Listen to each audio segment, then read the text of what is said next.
Professor of Miracles na title ni Saint Anthony of Padua. So, ito yung title kay Saint Anthony de Padua dahil maraming kababalaghan ang nangyari noong siya ay nabubuhay pa sa mundo. So, alam naman natin na ang isa sa mga paraan para ma-approve yung canonization o yung pagiging santo ng isang blessed na tao is miracles.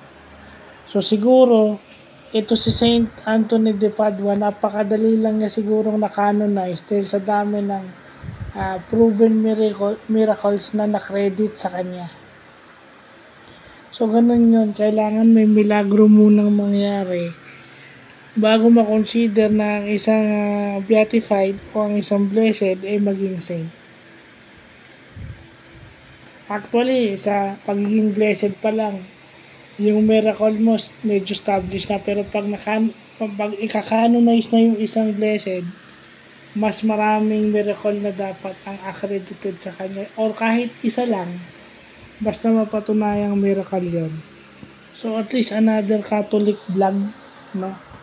Importanteng malaman natin yan na may mga ganyan pala sa ating Catholic faith,